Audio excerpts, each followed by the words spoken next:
Olá meninos, tudo bem? Vamos aqui continuar nosso conteúdo de filosofia, falando agora sobre a ideia de tolerância, no sentido de usar essa ideia de tolerância com o objetivo de manter o sistema democrático, a democracia.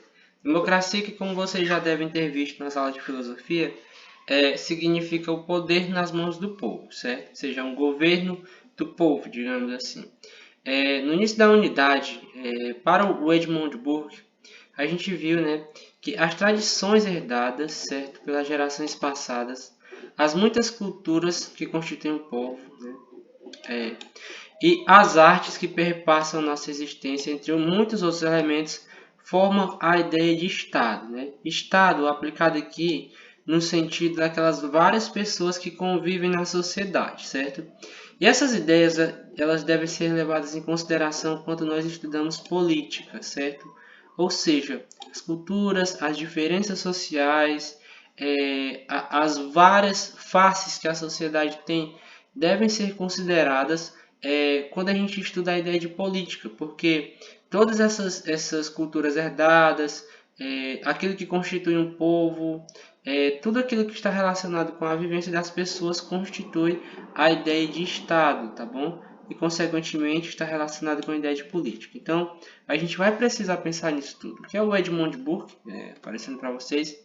E aí, continua dizendo o seguinte: viver em uma associação como o Estado, né, que se constitui na ideia de diversidade de muitas vozes, culturas, tradições, não é fácil, né? Ou seja, você conviver com o diferente, né? Ele diz que não é fácil, porque o Estado, a sociedade, ela é complexa, certo? E muitas vezes essa convivência dentro da complexidade não é fácil.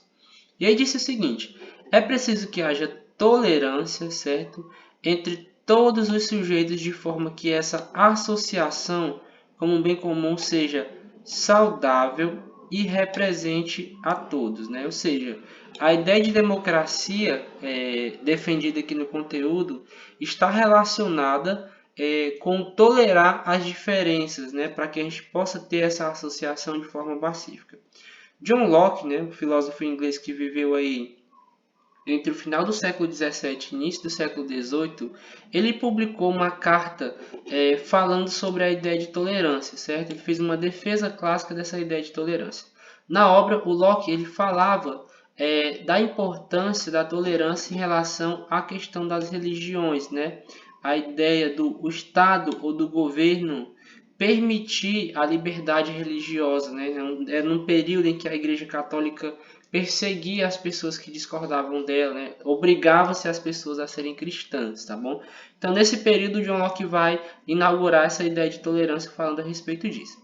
A obra do Locke ela expandiu os sentidos dessa ideia de tolerância, tá bom? Certo? Ele vai expandir o conceito de tolerância religiosa e trouxe a discussão da importância da tolerância para uma vida harmoniosa, né? Ou seja, tolerar as diferenças para que eu viva em harmonia na sociedade. O cara ele se veste de uma forma que eu acho estranha, mas se isso não interfere na minha vida, então a gente vai tolerar, né? Por exemplo, em sociedade abrangendo a ciência, a política, a arte e a cultura, né? Então ele fala disso, que esses campos, ciência, política, arte e cultura, a gente vai precisar de tolerância para viver em sociedade em todos esses campos, tá bom? Para o bom funcionamento do Estado, a tolerância deve existir, porque os seres humanos são muito diferentes, né? Sobre diversos aspectos, nós somos diferentes, beleza? E essa tolerância é o que vai permitir que eu viva bem em sociedade com esses outros indivíduos, tá bom? Assim, a tolerância e diversidade são fatores que estão diretamente relacionados. Ou seja, você precisa entender a relação que existe entre tolerância e diversidade, né? Ou seja, suportar a diferença do outro, né? Nesse sentido, a filósofa alemã pensadora política Hannah Arendt, né, uma outra pessoa que a gente vai mencionar aqui para vocês, quando ela reflete sobre a política da época dela, certo?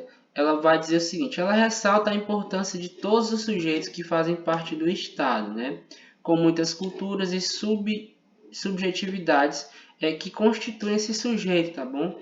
E aí eles, de acordo com a Arendt, eles são parte integrante dessa associação, ou seja, você faz parte de um grupo complexo, de uma sociedade complexa, apesar das suas diferenças, das suas particularidades, entendeu? Você é um teresinense, por exemplo, mas você não é um teresinense igual a outra parte de teresinense. Você pensa de uma forma diferente, você se veste de uma forma diferente. No entanto, você constitui essa sociedade teresinense. E aí o que vai acontecer? Considerando que a gente não é igual a todo mundo, a gente vai entender o seguinte, que a gente vai precisar conviver com certas diferenças para que a sociedade teresinense seja harmoniosa, digamos assim. É o que se propõe aqui através do Locke e da Hannah Arendt, tá bom? Ele diz o seguinte: contudo, para que todos os sujeitos em suas multiplicidades possam conviver pacificamente, exercendo a tolerância política, a política se faz necessária, certo? No sentido que ele está entendendo aqui, o que é essa política, certo? São as decisões que vão ser tomadas pelas pessoas no sentido de melhorar essa convivência, certo? É o que acontece, por exemplo, nas nossas casas. Por exemplo, você, mesmo dentro de um ambiente da nossa casa, a política existe, né? Geralmente, a política, para ela interessar a todos, para ela ser boa para todos, ela precisa fazer parte de uma decisão ali que envolve todo mundo. Todas as pessoas precisam discutir, como é que a gente vai fazer para manter a casa limpa, por exemplo. O filho enche as garrafas, e ninguém entra com o pé sujo dentro de casa, outra parte da família vai lavar a louça e tal. Ou seja, é uma política que se estabelece dentro das casas. Então a política, ela está em todos os âmbitos da nossa vida, certo? E aí na nossa sociedade, quando envolve mais pessoas, a política vai se tornando mais complexa. E aí a gente vai ver que essa política, para que as pessoas vivam em harmonia, ela vai se tornando um pouco mais difícil também, inclusive. Para a Hannah Arendt, a política não elimina as diferenças e a pluralidade, mas é o caminho para que encontremos um meio pacífico de fazer conviver as diversidades. Ou seja, na ótica da Hannah Arendt, a política não existe para tornar todas as pessoas iguais, tá bom? Não é a intenção dela. Ela diria exatamente o contrário. Ela vai dizer que a política é a forma pacífica que nós vamos encontrar para conviver com as diferenças, né? Ou seja, você é muito diferente do seu pai, você tem diferenças em relação ao seu irmão, mas se vocês tiverem uma boa política familiar, vocês vão conviver dentro de casa sem discutir, por exemplo, né? E aí pega essa mesma ideia e leva para um âmbito de uma sociedade inteira, né? Então, através da política, de acordo com a Hannah Arendt, a gente vai conviver bem com as nossas diferenças na sociedade, certo? Aqui a Hannah Arendt, foto dela aqui para vocês também, seguindo. Para tratar o tema, Hannah Arendt explica que praticamente todos os filósofos, começando pelo Platão, não refletiram propriamente sobre política, né? Então ela vai fazer uma crítica, mas sobre o fim da política, né? Na ótica da Hannah Arendt, isso significa que eles pensaram em como nos livraríamos da dificuldade que é fazer política, né? Ou seja, o que ela está querendo dizer é o seguinte, ó, os caras eles estavam querendo, os filósofos antigos, tinham a intenção de se livrar dessa coisa de fazer política, ou seja, não querer mais tomar decisões, considerando cidades perfeitas, uma harmonia definitiva entre os seres humanos e o poder ilimitado do Estado, né? Que iria colocar um ponto final nos problemas e estabelecendo a ordem de uma vez por todas, né? Então, de acordo com a Hannah Arendt, quando ela critica os filósofos antigos como Platão, ela vai dizer que esses filósofos idealizavam uma cidade, uma sociedade com uma harmonia perfeita, sem conflitos, com um tipo de governo forte, né, que tinha poder ilimitado, e aí, consequentemente, não haveriam mais diferenças. Ou seja, porque, de certa forma, o Estado ele eliminaria as diferenças de convivência, e aí a paz viria dessa forma. E aí ela vai discordar dessa ótica do Platão. Ela considera que a política não é tentar dar um basta definitivo nos problemas, né? Ou seja, não é tentar acabar com os problemas. Por outro lado, ela vai dizer que a política é uma maneira de tornar esses problemas razoáveis e suportáveis, né? Ou seja, através da política, você não elimina as diferenças que existem entre você e o resto da sua família, mas através dessa política você aprende a conviver com essas diferenças, né? Elas vão se tornar razoáveis e suportáveis. Política, na ótica da Hannah Arendt, seria um meio para as pessoas amenizarem a desordem, tá bom? Amenizarem as disputas e as dificuldades que sempre existirão, certo? Então a Hannah Arendt, ela é direta, né? Ela não, diz o seguinte: não vai acontecer essa situação em que a gente vai viver numa sociedade perfeitamente harmônica, né? Todo mundo concordando com todo mundo. Isso é inviável, de acordo com a Hannah Arendt. Então, o que ela vai dizer é o seguinte: através da política, nós podemos não eliminar isso, mas nós podemos tornar essa sociedade mais confortável para viver, digamos assim, né? A gente amenizaria essas disputas e essas dificuldades de convivência. A Hannah Arendt, ela também vai afirmar que para que a política funcione é importante sermos sujeitos ativos dentro do Estado, né? Ou seja, para que a política, para que essas decisões dentro da sociedade sejam funcionais, é preciso que as pessoas tenham voz, é preciso que as pessoas digam o que querem, né?